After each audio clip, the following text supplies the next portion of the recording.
Hello, my name's Andrew Drakeford. I'm going to talk about fast C++ using SIMD types with generic lambdas and filters. First of all, SIMD type, a single instruction, multiple data. To make our CPUs go quicker, the hardware guys invented new instruction sets, SSE2, then AVX2, then AVX512. The first one was about 20 years ago. We could do 2 doubles in one instruction, then 4 doubles in one instruction with the YMM registers, and then operations on the ZMM registers more recently in about 2017 with the AVX512. With the instructions going through about once a clock cycle, then we could perhaps looking for a speed up of maybe a factor of 8 with ZMM. To program with these new features and these new instruction sets, we get intrinsics or compiler intrinsics. This is special compiler functions and data types that know about the registers and these vectorized operations. For example, we might have an underscore M256D. Curious sounding thing. It's 256 bits and it holds 4 doubles. If we had 2 of these and we filled them up with 4 doubles and we passed them into an underscore MM256 add PD for pack double, we get an element-wise addition of these two and return another MM256 with the results of these 4 summations. It's a bit awkward. It doesn't really lead to clear thinking and clear code. So many people then are quite interested in wrapping these to make them a little bit more comprehensible, a little bit easier to work with. And a natural strategy is to just get this 256 or 128 or 512 chunk of data that's supposed to deal with doubles, wrap it in a class, put all the functions and operators around that class and make it behave like something more tangible. We've had, well, many people have written their own, but some more notable efforts. There's Boost SIMD by Joel Falco. Last Christmas he presented on Eve, which is an evolution of his ideas in this area. And Matthias Cruz did his PhD on this subject at the University of Frankfurt. I would recommend downloading a copy of his thesis. It's really rather excellent read.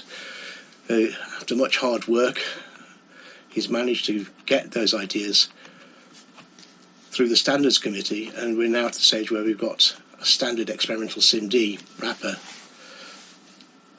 However, C++ guys are not the only community out there who are interested in assembly language and using these instructions. And from the other side of the fence, we've got a commonly used library, the vector class library, produced by Agner Fogg of a Danish university. This has also found quite some application over the years at CERN for speeding up their numerical applications. So what would a wrapper look like? It would look a bit like this. Vec4f, that would be a vector of 4 floats. We just initialize it like this, and then we could call a function on it. Well, that's a lot easier than underscore MM256 PD, etc., etc. And so people have started programming with wrappers. It makes life a lot easier. With this framework, which sits at a higher level of abstraction, dr cubed, we're going to try and use these intrinsic wrappers, the SIMD wrappers, in a nicer way so that we can program at a higher level of abstraction. Inside dr cubed, we have 3 real chunky bits of stuff that we use. One's a large vector type, another bit is lambda utilities, and another one is filters and views. The large vector type we call vecxx. This is because it's unknown in both the scalar type that underlies this and the instruction set that we're using. A vecxx has its own memory management. It supports its own math functions and operations. Internally, we have a contiguous and aligned and padded memory region that we use. And we can just change the scalar type in the instruction set with the code that we've got just by changing how it's instantiated. The type itself is substitutable for a scalar type, so we can just try dropping it into existing code to make it vectorized. Here we see a vecx object. We have our own memory pool, pre-allocated and aligned data, and we just pop this stack up and down as we allocate and deallocate memory, and our vec is a template instantiated on the SIMD type. We have math operations such as addition, multiplication, etc. between vectors, returning vectors, comparison operations, and simple math functions as well. And these will just produce element-wise operations.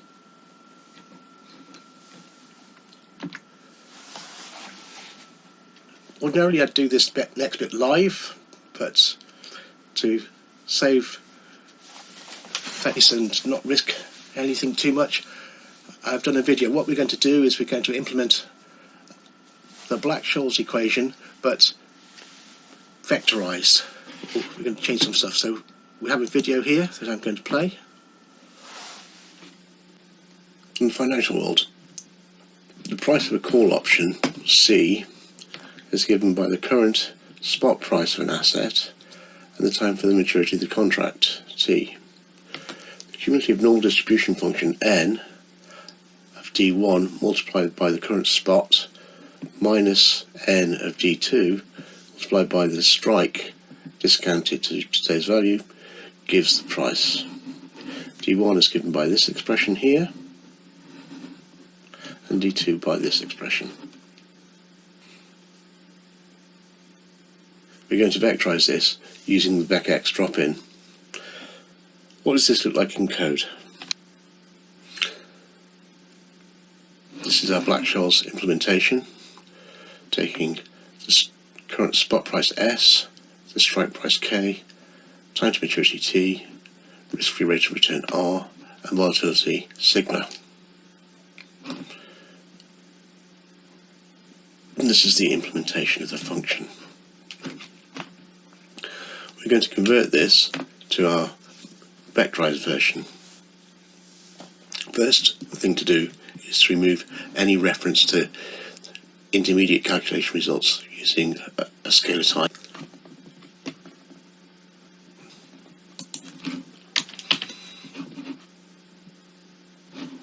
Here we see we've converted these to double. The next thing we need to do is just replace the input type to vecx.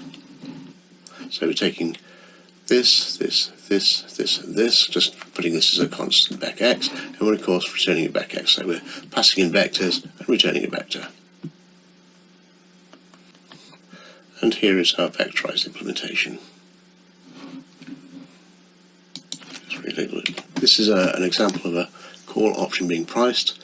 We have a spot price of 40, a strike price of 40, 1 year maturity and 10% risk-free rate of return and 10% vol. Now we're just going to run this through the debugger and show that we're pricing options. Firstly, we'll run our Black-Scholes with scalar values. A spot of 40, strike of 40, 1 year maturity and 10% for the risk-free rate of return, and we generate for our option price here 4.12326. Just go to an option price online, 40, 40, 365, 10% interest rate, 10% volatility, and we calculate that and we get 4.1236. So we've generated the right price.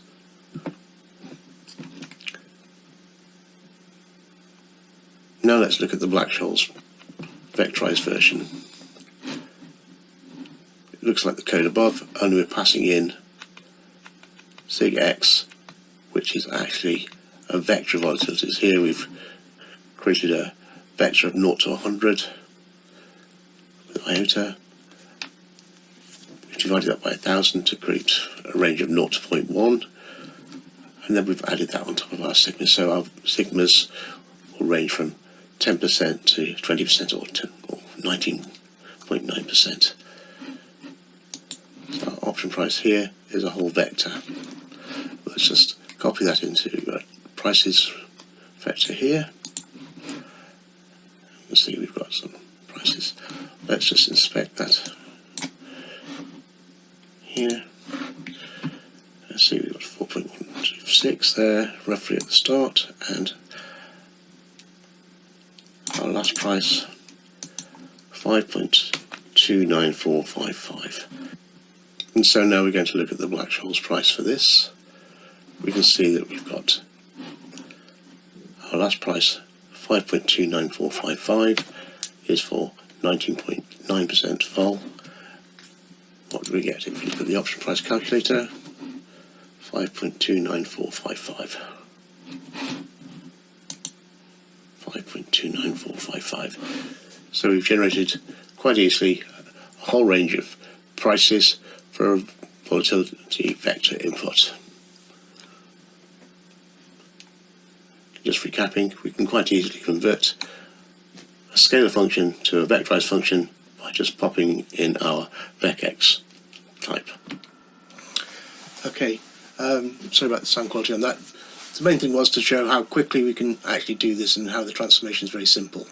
If we've got a vector that has this external interface that can be substitutable for a double. What's good about it? It's very easy to use. Internally, we've got very good memory layout, contiguous, aligned, and because we're just charging down a straight line of memory, it's quite predictable, so we don't get any mispredictions or anything like that. Also, the memory allocation is fast because it's all custom allocated. It's just moving a pointer up and down a stack in the memory allocator. What's bad? Here's the catch. Because we've got operations that are very small, only doing an addition or subtraction or a multiplication, but we're traversing a long track of memory, we've got a low intensity, and so the thing becomes quite slow when we get a whole string of these very small operations. And in practice, this means we need to either find an existing third-party function for the bit that we're doing that's got all these small operations concatenated, or rewrite in lower-level code, either SIMD library or the intrinsics. So the problem is we've got low-intensity operations defined in the interface. We need to do more work, but to keep it open to the user. We need a kind of user-definable callable that's going to be easy to use and agnostic to the SIMD wrapper type. And here's the answer. A generic lambda. When generic lambda functions are instantiated with a good SIMD wrapper type, they tend to have pretty brutal performance characteristics. When we instantiate them, we see through the thin wrapper layer and we get right to the intrinsics. So our expression in the lambda function becomes a pretty tight bit of intrinsic code. The lambda function can only be instantiated if the SIMD wrapper supports the function names and operations used, just like a template function. So if we'd written a function with a generic lambda, if we change what we instantiated it with, the SIMDs, we're actually changing the the instruction set that we're generating for. As I pointed out before, these things tend to have pretty brutal performance characteristics. Internally, we're going to use this lambda to be applied over contiguous areas of memory with various utilities. But at the lower level, all we're going to do is load a register from memory of the vector. We're going to apply the lambda to the register and store the results back out to memory. Load, apply, store. Some of the utilities that we have fall into the class of transform, branching, and filters and views. In this case, our views are contiguous, aligned, indexed, and by value. So what we want to look at is the performance and simplicity of use, really, if we use this stuff. So we're going to have a look at three operations: transform, reduce, and transform, reduce. And to see how they are to use and what we get for them, we're going to compare them with some trivial STL equivalents. The first one is transform, and we're going to compare that with memcopy. Oh, by the way, the examples are all in the same CP file, so there's everything's usually the same settings. What happens in transform? We have our vecx's contiguous memory block here. We'll load 8 elements, if we're using ZMM, AVX512, into a ZMM register, which can take 8 doubles. We'll take our lambda, which is written in a generic SIMD, and this will SIMD probably a vec8d. It will take this whole register here as an argument. It'll apply the maths using the AVX primitives and generate a value that's going to go into the register, and then we'll write it out. We whiz around doing 4 of these concurrently to squeeze a bit more performance out of the processor, and that's kind of what there is to it. Let's have a look at transform. So what we're going to do is just going to have a copy lambda. We're going to pass in an auto and return it, and then transform is going to take this copy lambda and do the iteration over the internal data set in this vector x here. If we look at what we get generated, we read some data from memory, put it into the ZMM register, and then from the ZMM register we write it out. And this is unrolled 4 times. So this is looking pretty beefy. Let's have a look at what happens with memcopy. Memcopy, we're using 4 YMM registers, just reading into the register, writing it out, reading in, writing out to a different location. And what do we get if we compare the performance of these?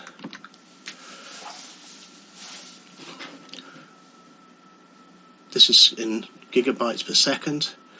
So we get a huge peak in the transfer rate. This is here 16K, since we're transferring data between 2 vectors. They have to, if they both fit in, source and destination fit in level 1 cache, which is 32K, then we're going to be going at level 1 transfer rates. Otherwise, we're going to go at level 2 transfer rates. What we can see is the transform that we've done with our 1-line lambda is doing pretty well in terms of performance compared to memcopy. The next thing we're going to look at is reduction. Say we wanted to accumulate or find the maximum over a whole data set. Here, first of all, load the first 4 elements to initialize our running sum, and then we load the next 4 registers worth, that is 32 elements for AVX512, and we apply our lambda function to do a reduction between what we've got currently running and the new values. This could just be our first running maxes, and this is some new values that we're going to say max between this and this, and we update it. Again, it's unrolled to squeeze out some more performance. And once we've got to the end of this, we then reduce across these registers to get 2 registers and then 1 register. Now what we've got to do is reduce across all the lanes in this one last register by using a lambda function to get, and then extract the scalar. In max element, what we do is we pass in, we use this simple lambda. If is a select, which takes a left hand side and a right hand side to compare, and returns the left hand side value or the right hand side value.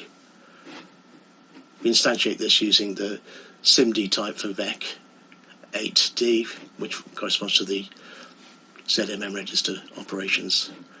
So under the hood, what we do is we're loading some stuff from memory, we put it into the ZM0 register, we compare it with the running sum to get a mask, and then we load the mask to load the best value for max that we've got thus far into the ZMM register 0, and then we assign ZM0 into the running sum. We repeat this a few times as we've done.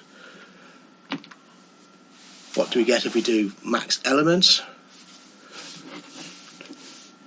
This is a little bit disappointing. If we stop it in the inner loop, what we're doing is we're copying some memory from data into the XMM0. Well, this is a bit disturbing because this only takes 2 doubles, and we're using move SD, move scalar double. Unfortunately, this means we're only loading one real working value into this register, and we're going to be treating it as a scalar. Our COM SD here is a scalar double, so we're only doing one comparison at a time. So we can expect this not to do terribly well. And here is the huge difference in the performance that we get. It's not often that you see something, a 2.2 gigahertz base machine processing 14 billion elements, 14 billion doubles a second, and it's pretty impressive. This is a few 100,000. I can't remember what it is. It's pretty weak. So the reduce can work pretty well. Then we've got the operation transform reduce. Here we're just using the same reduce stuff, but we're passing it through a transform first. So transform it, then reduce it, and then filter it all down to the end to get a scalar. That, of course, means we need a transform lambda function as well as a reduce lambda function. The example we're going to look at is an inner product to use to do the sum of some squares across a vector. So here we just have a timing loop, begin, end, and the other one's starting on the same vector. This means that the element-wise multiplication, because it's the same elements, will be squaring, and the aggregation is just going to be aggregation. Again, we compile it, and what we see is we're loading a value, a scalar value, we're multiplying it by itself, and then we're adding it to a running sum in the XMM scalar mode. If we use fast math on the compilation, we get a much better result. This is using Visual Studio.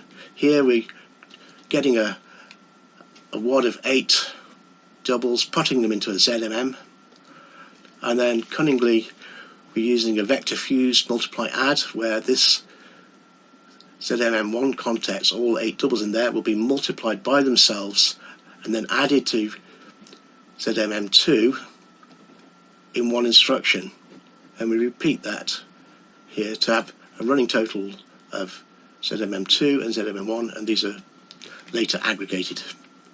So what do we get with our transform reduce attempt at this? Well, we need to write a lambda that will do a sum and a lambda that will do a square. This isn't really a hard day's work, so we pass in this generic lambda auto, taking the right hand side, left hand side, and return it, and one for squaring. Transform reduce, T1 is our test vector, square and sum, transform reduce. So what do we get here? If we just go back to the picture, we've unrolled the kernel of the loop 4 times, and here we load it in, we grab 8 doubles, we put them into a ZMM register, we feed both these two into as an argument, together with the running sum, so it squares it and increases the running sum. This is repeated for the running sum ZMM3, ZMM4, ZMM5 and ZMM2. So we've got quite a lot of unrolling and functions which are doing a multiply and an add on 8 elements in one go. This is pretty arithmetically intense, and if the nice bit here, we notice that actually our lambda for adding these two things and multiplying these two things has just been reduced to one instruction, so maybe that's a negative cost. So how are these things going to run? They're probably going to go about the same, I think. Let's have a look. Well, obviously the inner product, when we didn't have the vectorization turned on, was pretty poor. The STL version is much better inside the level 1 cache size region, but drops off appallingly when we get to 4,000 doubles. 4,000 doubles is 32K, and so we're all into level 2 cache. So, but I think we're doing quite well here. We've used our transform reduce utility, and we've written these lambdas. We're not really breaking our back with work to get to this point, and we're getting some code that's really pretty quick. Additionally, what we can do is we can join these lambdas together with an expression template where the right-hand side lambda's output feeds into the input of the left-hand side lambda, but that's a nice stuff. Filters and views. This isn't like ranges. When we filter something here, we just apply a Boolean lambda, which returns true or false about whether or not we're going to satisfy that condition and whether or not the item is going to be copied to a view. A view is a contiguous and appropriately aligned set of elements, and it's by value. We want to get these things in a position where we can do further work on them with vectorized instructions. Additionally, views have an index into the position from the original source vector from which they were copied. This turns out to be pretty useful later on. So views can be filtered, so we can filter to a view, do some transformations, then filter again, or once we've got a view from filtering, we can do some more transformations. So we want to be able to have a kind of a processing stream, but using vectorized instructions with these lambdas.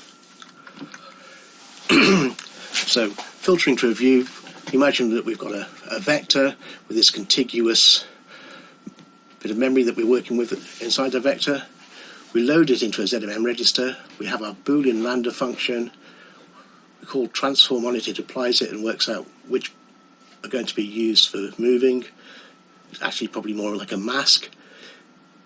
We'll filter these out, and some elements will go into the view and some won't.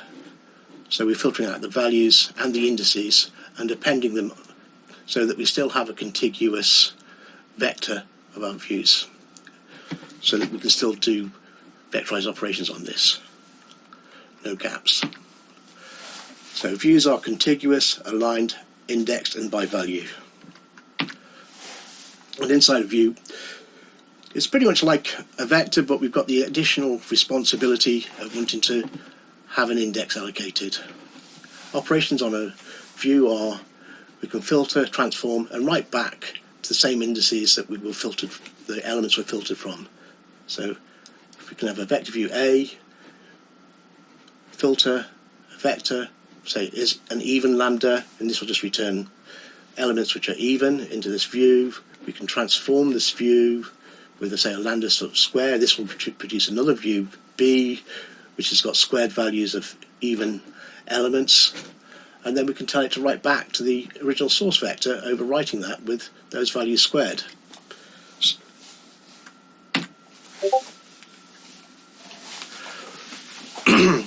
So this brings us to branching, really, or how we don't want to branch, and we just want to have straight line code and use blending. So select. Again, we load the registers up. We have our Boolean lambda function, which generates these values that we're going to use. We have the, say, if we're selecting between constants, we have one set of ZMM registers with one with the constant values, one with the false values, and we do a mask move of values from this register, the true bit register and the false register, into a ZMM register here, and then we write that one out. So it's predictable, the execution is predictable, and we unroll that just to see if we can squeeze more juice out of the processor. To add functionality to this, it might seem wasteful, but actually what we can do is we have a lambda for the true case and a lambda from the false case.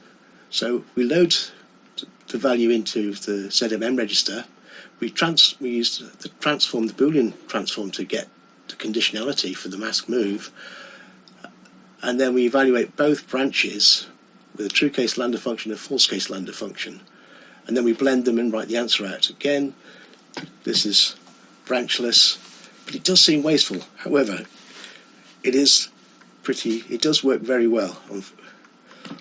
A filter transform does what it said it does. We apply a filter to the vector, create a vector view for the true values and the false values, then we apply lambdas to these views, and then we merge them back to make a new vector. This is of course very efficient because we're only doing the calculations on the elements that need them, so all the false values are in here, and we only transform the false values with a false lambda and the true values with a true lambda. Unfortunately, the cost of filtering and moving these two things around in memory is really very high, so we end up with a little bit of a trade-off. But we do go quick. Selecting between constants in this example, with a more complex condition, this whether or not something's even, we were going over 2.5 billion a second, whereas just a for loop was going 5 times slower.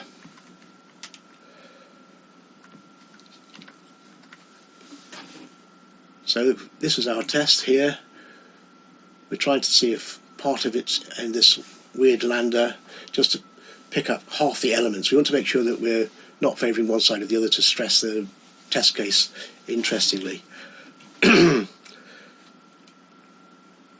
inside our select, we're doing this multiply and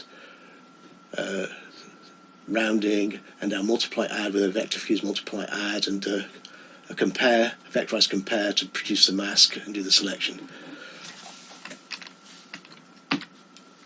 And then in the standard loop, here we get XMM and phi multiply scalar double.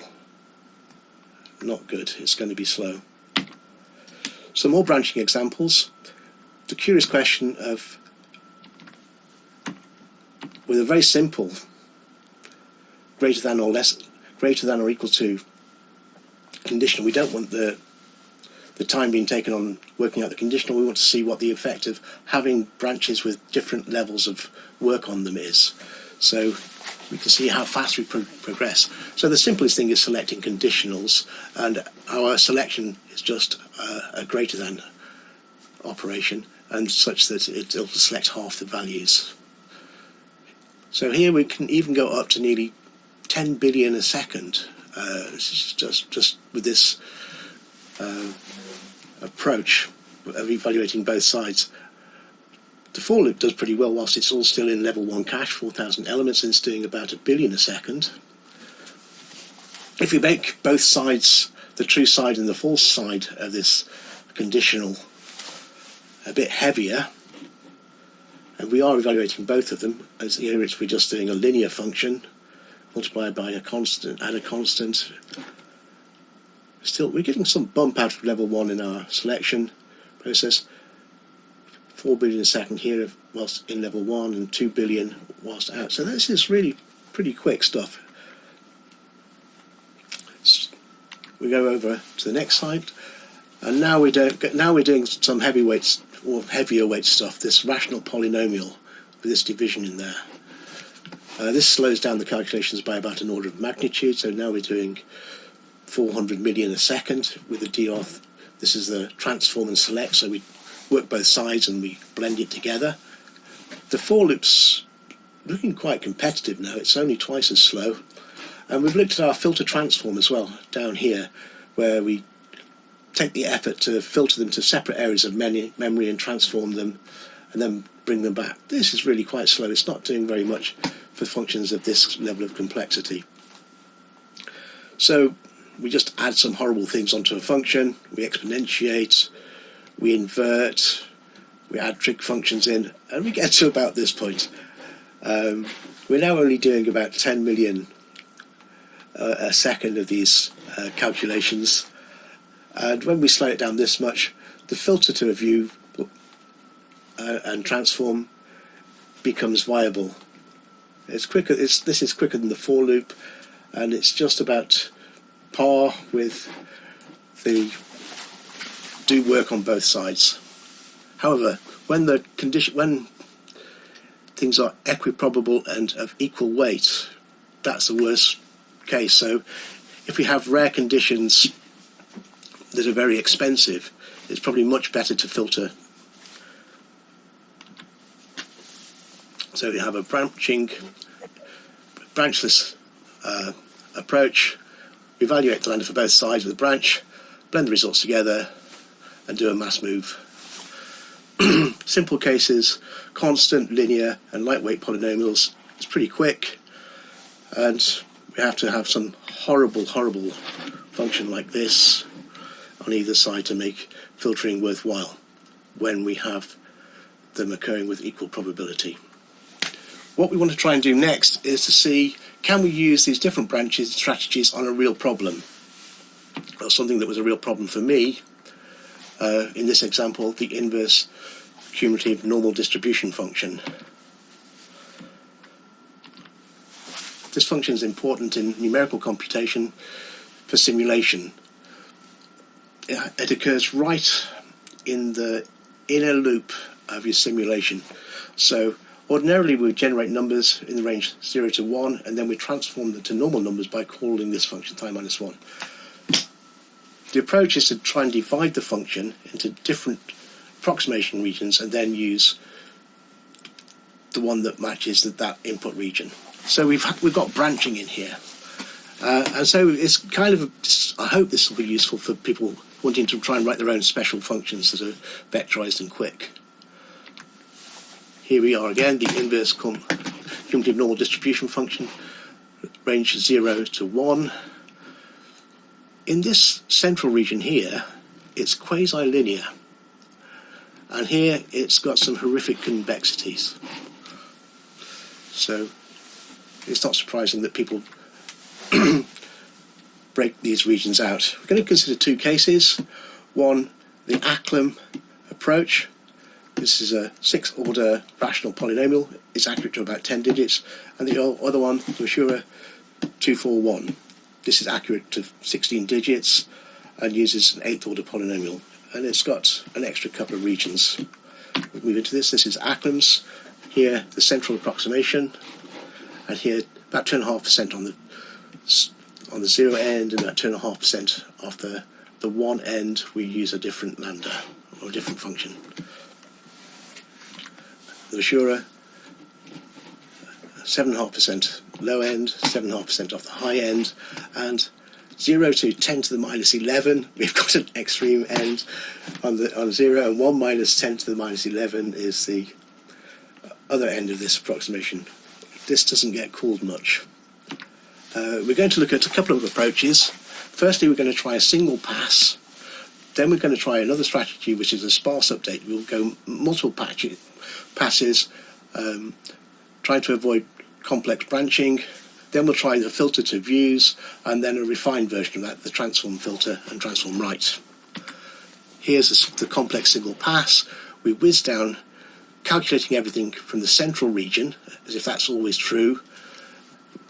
Once we've processed a register, we check to see if that was true, and if it wasn't, then we take all the elements in the vector and we pass it into this new lambda and calculate, say, for the high region, everything in this register is calculated because it's single instruction multiple data, but only one of them is valid, and then we blend that in with the central approximation region. We carry on, we hit a low region, we calculate the whole vector, the whole register as if it's in the low region, and we blend that to the values from the central approximation. So does this stopping and starting and kind of conditional checking here slow it down? That's why we're trying the sparse update. We just whiz through, just calculate everything, and then we'll move down to scanning for things in the high region and doing a transformation, and then a scan to see things in the low region. Now we have the approach of filtering to views. Again, this charging down, just applying the central region lambda to all the input data that we've got is not going to get, so we don't hit any branches. and then we use our filter values from registers with high or low regions approach. So we go down here, we test if an element in the register is in the high or the low region, and if so, we filter these to a view, contiguous and by value, and also we remember where it came from, where in this array it came from. We then filter this view of outer region stuff into a low view and a high view for the low case and the high case, and then we apply a lambda to transform the low region and a lambda to transform the high region, and then we ask it to write back to the original vector. This type of processing, once we've got them in a view, is very good because we're able to fully use all the lanes of the register. Because so when we pick up elements from the view, all the lanes in the register are populated with values that we need to calculate. Whereas here, in the previous one, we were calculating the whole register just because of one element in the register needed to be calculated using that lambda. But this looks like it's a bit of a superfluous thing, this pass here. Can we do something about that? And we come to transform filter and transform right. So what we do is we charge down the main data set, loading it in, applying the central transformation, and if necessary, we see if any of the elements in the registers satisfy a filter condition, and we filter them out to a view, a high view or a low view. The maxim here is try to load stuff into a register and do as much with it as you can while you've got it, because you don't want to trawl through the data again. Going through memory is slow. Using the same maxim, we whiz through the views. We load it in to the register, we apply the lambda that's going to transform for the outer regions that we're calculating in this approximation, and then once you've calculated it, we just write it, we scatter these straight out to the appropriate positions in the target vector. So less memory travel. From an implementation approach, what does this look like? This is the Wishura 2 splits. We have a lambda for the extreme region, one for the outer range region, just for detecting them, and then we have lambdas to do the evaluation in the central region, the outer region, and the extreme region. Here we have this utility function, apply operation and filter. So we apply the central lambda to an input vector and generate a result vector as if everything's calculated with this, but we also apply these filter lambdas to generate some views. We return a tuple here. The first one is the result vector, and then we get these two tuples for the views that we filtered out. To complete this, we need to process the views. So we get the outer region lambda, and we apply it to the outside view, the view containing the outer range elements, and we pass in the result vector, where it's going to apply this to these elements and write the results to the appropriate index in res. We check the extreme region for size, because this is mostly empty. The range is 0 to 1, and this occupies between 0 and 10 to the minus 11. So you're going to have to run your processor quite a lot to get something to pop in here. But if you do, then we do the same thing with the extreme region lambda, and the extreme view, which has got an element in it or two. Let's open up those lambdas and see what's inside. Pretty much as expected, just a simple test case, just seeing if it's in these regions. And in the central region, the evaluation, we've got this thing here: mul add, mul add, mul add, mul add, mul add, mul add, mul add, and then some values of R, which was a transform for the initial value that's passed in. What this is suggesting to the intrinsics that we want is a fuse multiply add for this vector here. So this will say, can you please take this, the 8 values in this ZMM register that we've got for this R, add this to it, and multiply it by this, and then add this to it. Then can we multiply the R by this result and add this to it for all these register elements, and so on and so forth. We try the inversion here, so that the last thing that we're doing is we're doing a multiplication rather than a division. See if we can save a few clock cycles, but this is very, very busy code, and it takes a while. Similarly, the outer region, lambda, we've got some constants, and we're doing this fuse, multiply, add on the numerator and denominator, and an extra little twizzle to handle the plus or minus for that test. So, what worked? What worked? What didn't? Yeah, passing through the data loads of times doesn't work. Adding fuse, multiply, add instructions makes it go quicker. This is for the box W2123. This will do 3.9 gigahertz as maximum clock, and it's got 2 fuse, multiply, add units, so it's pretty juicy. And if we look here, the fastest one was our transform filter, transform right. We don't move too much. We have efficient calculations on the view, and we're using fuse, multiply, add. This is nearly 1 billion inverse normal calls a second, which is pretty good, I have to say. If we go along to the, and it's not surprising, it's with the Intel compiler. If we go along to the 414 machine, the silver machine, this will do 600 million a second, nearly 500 million a second. This has only got one AVX 512 fuse, multiply, add unit, but it's got 2 fuse, multiply, add units for the AVX2, so this is perhaps why this is pretty good.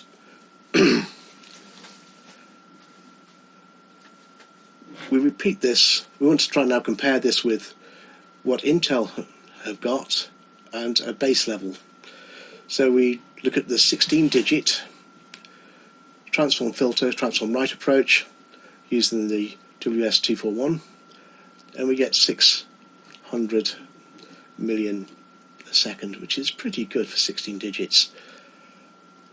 This is with the AVX512 Intel compiler. It's a bit quicker than the Intel one. Intel's best performance, curiously, is with the Visual C++. I don't know why that would be, but it is. And this is doing 500 million, so we're competitive with this. And on the less performant machine with not quite so many fuse, multiply, add units, we see that Intel short vector math library again does very well with the AVX512 with Visual Studio. It's doing 380 million, but we've done pretty well here. We've got 375 million per second with the Intel compiler using AVX2. And now the base level, we get the implementation of this function from a CRAN repository. We put it in a lambda and we apply it to the transform. The compiler's got the full freedom to do whatever auto-vectorization it wants. Visual Studio here gets about 80 million. The Intel compiler is more aggressive, gets nearly double that. But this isn't really anything compared. So this is full automated compilation. Compiler, go and do your best, auto-vectorize everything. But we find with these utilities and tricks that we've tried, we may be getting a factor of 4. So is it worth it? I think so. And I think this is quite simple stuff to do, and the mysteries of all the vectorized instructions are taken away. So I think this enables people to write these functions. Let's just have a look at what we get from a bit of stuff with VTune. We do a roofline analysis and look at the inner assembly for the inner lip assembly, and we're getting 18 gigaflops out of this machine on this function. It's pretty impressive. And if we look at the code that we've generated, we get this stream of vector fuse multiply adds on the YMM registers. This is very, very dense numerical code. Certainly a far cry from what we were getting with just trying to apply something with a vector, the big vector X.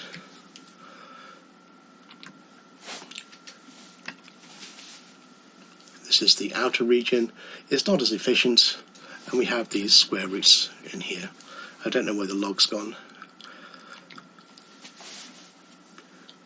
One other interesting part on the performance that will crop up, if we look right down at the bottom here, our 2.2 gigahertz machine was running at 1.6 gigahertz. The CPU needed to slow down a bit. If we look at what we got with the Acklem, we get a few more gigaflops, 20 gigaflops, and this was running at 2.6 gigahertz on the same machine. So, using these utilities, we can create our own vectorized math functions that are very performant. We can make our own trade-offs if necessary. The main rule is we can get faster code if we traverse and move less memory. The idea of filtering to contiguous index views could be pretty useful for handling some branch predictions. But predicting if our function is going to make the chip too hot to run fast, that's not a good game for software engineers. And finally, a confession: we cheated. We cheated in an important way.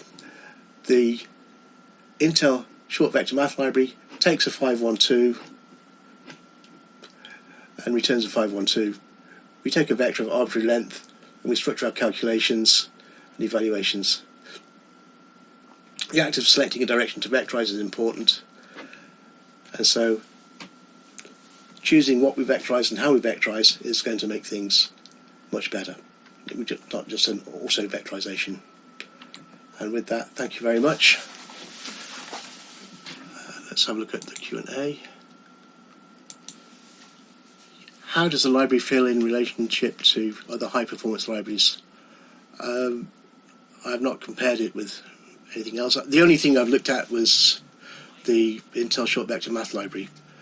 The idea behind this is, if we can program simply, then and get adequate high levels of performance, we're doing well. And I wasn't trying to claim to be faster than Intel's special libraries or than the STL. I was simply trying to show the main thesis is that if we use the generic lambdas and a little bit of support, when they're instantiated, they will create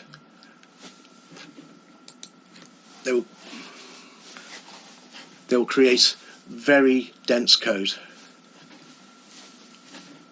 I'm going to be putting the library out onto GitHub with a few instruction videos for people to play with. I do think that some of these techniques have merit, and would like to see people using them and taking what they want and using what they want to see if they can produce their own fast code or improve it. That's really what this whole talk was about, really, just to share this observation about being able to write memcopy in one line of code and have the kind of performance that we get with it. It's just ease of use. Also, working at this vector level gives people an insight into the code. And one other aspect with these libraries is, I work in finance and we're usually 10 years behind the standard. We're trying to make this stuff work on old versions of C++, because if you're buried under a million lines of code and you're a long way from getting to C++ 23, but you need to make it go quicker, something that can help with C++ 14 or C++ 17 compliant code would be quite useful. But yes, this will be going out onto GitHub for people to play with and have a look at within the next week, I guess.